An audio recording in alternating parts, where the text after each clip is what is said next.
तब तक एक ही वार में, जैसे किसी पेशेवर ने, किसी सातिर ने काटा हो, एक वार में सर धड़ से अलग होकर इनके पैर पे आके गिर जाता है। इतनी दूरी पे थी बच्चियाँ। अब बताइए इससे भयानक मंजर मैं क्या वर्णन करूँ अब इसका।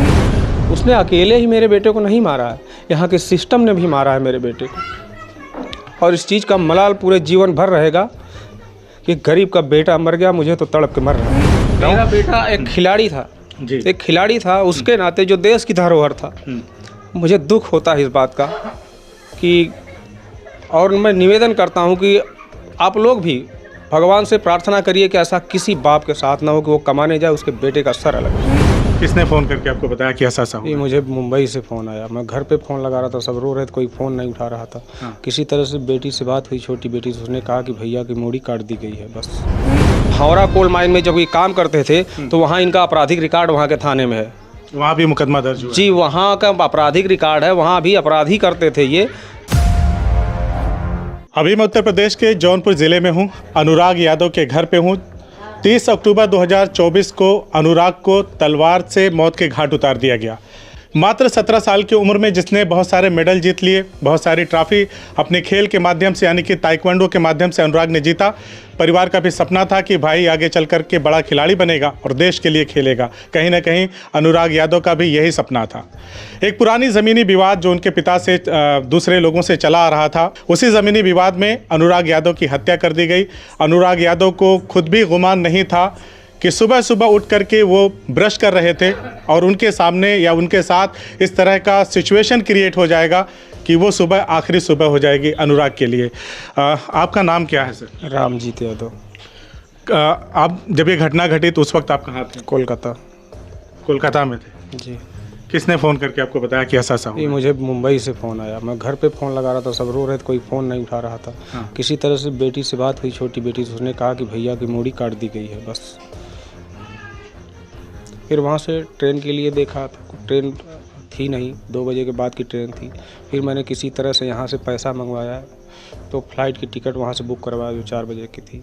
क्या करते हैं आप कोलकाता में? जी, वेल्डिंग का काम करते हैं और कारपेंटर का काम कर रहे हैं। जो भी मोटा पतला जो भी काम मिल जाता है सर कर लेते हैं। तो वही काम करके पूरे परिवार को पालते हैं? जी, बहुत मुश्किल से। कितनी ज़मीन थी जिसको लेकर के विवाद था?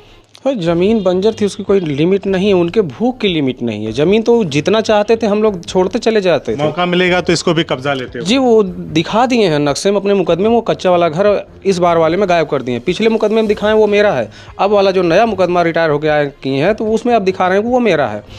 वो बगीचा मेरा है, तालाब मेरा है। पिछले मुकदमे में ये दर्ज है कि वो रामजीत का है, सन ऑफ सीताराम का है। लेकिन अब जो नया मुकदमा है तो अब वो बोल रहे हैं कि वो मेरा है। तो उनकी भूख की कोई लिमिट नहीं, उनको कितनी ज़मीन चाहिए। कब से चल रहा था ये सब विवाद? सन 97 में इन्होंने ये मुकदमा दाखिल किया था। हम लोग उनके मुकदमे की जवाबदेही लगाते लगाते हम लोग थक गए तो हमने सब छोड़ दिया। ये पीछे की ज़मीन सब हमारे कब्जे में थी, पूरा पुश्तैनी। वहाँ हमारा पेड़ था, मवेशी खाते थे, वहाँ सब कुछ था। लेकिन हमने छोड़ दिया कि भाई हमको परिवार जिलाना। मैं भी माँ बाप का इकलौता बेटा हूँ, मेरी भी बड़ी बड़ी बहनें थी, शादी हुई, छोटे छोटे बच्चे थे, बूढ़े माँ बाप थे। हमने कहा कि भाई हम कमाएंगे, खाएंगे या मुकदमा लड़ेंगे। हमने कहा भैया सब कुछ ले लो, हमको नहीं चाहिए, मैं लिखित दिखा सकता हूँ। आप लोग एक रिटायर्ड एसएचओ की बार बार बात कर रहे थे, दरोगा कोई हैं? रिटायर्ड नहीं है वो, रिटायर्ड एसएचओ नहीं है। झारखंड में वो कोल माइन में काम करते थे। अच्छा जी, वहाँ 4th ग्रेड की उनकी नौकरी थी और वहीं से रिटायर्ड होके आए हैं। उनका बेटा दरोगा था। अच्छा जी, उनका बेटा तो सारे लोग मिल करके अलग अलग तरीकों से आप लोगों के परिवार को परेशान करते? जी बिल्कुल, हमेशा परेशान करते थे। सारे रिकॉर्ड्स रखे हुए हैं, सारे एप्लीकेशंस रखे हुए हैं। यहाँ से नहीं, झारखंड वो ड्यूटी करते थे। जब हम लोग यहाँ, इन्होंने मुकदमा किया, इनके दोनों भाई मिल के हम लोगों के नाम से तमाम मुकदमे करना जब चालू किया तो हम लोग के पास इनकम का ज़रिया कोई नहीं था, खेती थी बस।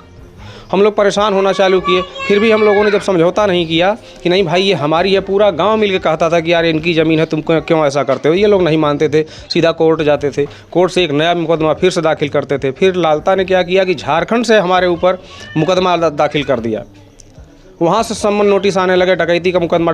यानी पूरी तरह से ये लोग शातिर किस्म के इंसान हैं, अलग अलग तरीक़ों से आप लोगों को पूरी तरह से परेशान करके रखे। जी, और इतना ही नहीं है, जहाँ ये ड्यूटी करते थे वहाँ का भी रिकॉर्ड उठा के देखिए। इनका झरिया जो है थाना पड़ता है धनबाद, झरिया थाना। भावरा कोल माइन में जब ये काम करते थे तो वहाँ इनका आपराधिक रिकॉर्ड वहाँ के थाने में है। वहाँ भी मुकदमा दर्ज हुआ? जी, वहाँ का आपराधिक रिकॉर्ड है, वहाँ भी अपराधी करते थे ये।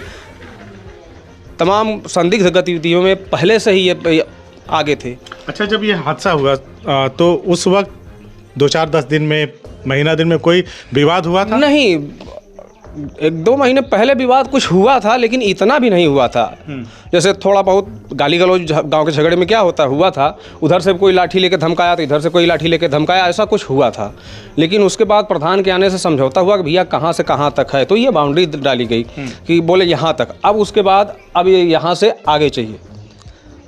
अब जिस दिन विवाद हुआ उस दिन मैं था नहीं मौके पे, और ये बच्चियां उस बच्चे के पीछे पीछे थी। जब यहाँ से जब कुछ हुआ तो ये पीछे पीछे थी। जब तक ये पहुँचती वहाँ वो खड़ा था, तब तक एक ही वार में, जैसे किसी पेशे और किसी सातिर ने काटा हो, एक वार में सर धड़ से अलग होके इनके पैर पे आके गिर जाता है। इतनी दूरी पे थी बच्चियाँ।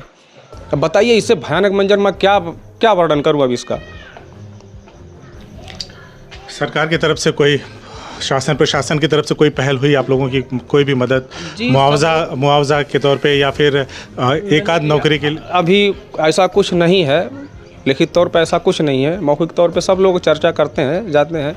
सत्ता पक्ष के लोग भी आए थे, मिले थे, लेकिन उस दिन जब वो लोग आ जा रहे थे तो मेरा तो और मेरे परिवार को बोलने का कोई कंडीशन ही नहीं था।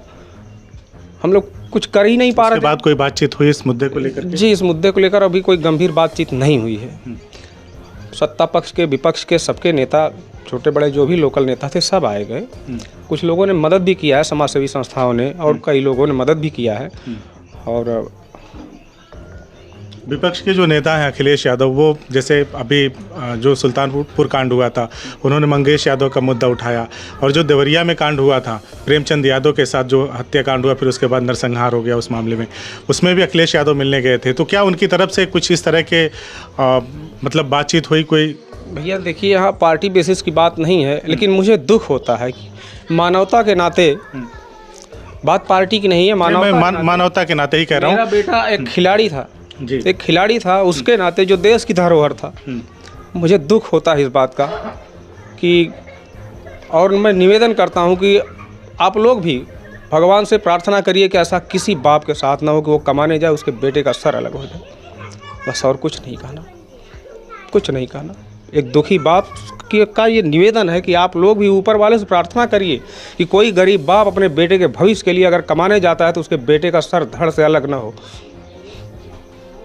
स्थानीय प्रशासन किस तरह से, मतलब आप जब शिकायत कर, बोल बोल के थक गए, क्या करेंगे, बोल बोल के थक गए हम लोग कह रहे हैं कि अगर पुलिस कुछ हस्तक्षेप करती तो ये? भैया ये चीज़ें तो आप भी देख रहे हैं ना। बेसिकली आदमी कहाँ जाता है, कोई लड़ाई होती है तो थाने पे जाता है। अगर यहाँ से निस्तारण हो जाता, और फिर कहाँ जाता है, ज़मीन कोई मैटर होता है, लेखपाल के यहाँ जाता है। अगर ये छोटी चीज़ें यहीं से निस्तारण कर दी जाएं तो इतनी बड़ी वारदात नहीं होती है। उसने अकेले ही मेरे बेटे को नहीं मारा है, यहाँ के सिस्टम ने भी मारा है मेरे बेटे को। और इस चीज़ का मलाल पूरे जीवन भर रहेगा कि गरीब का बेटा मर गया, मुझे तो तड़प के मर रहा है और कोई उम्मीद नहीं है। ज़रा सोच के देखिए कि जिस परिवार का एक जवान बेटा, जो भविष्य में न जाने क्या क्या सपने उसके रहे होंगे परिवार को लेकर के, उसके साथ एक घटना घटी हो तो कितना दुख होगा। और शासन प्रशासन की मैं क्या ही कहूँ,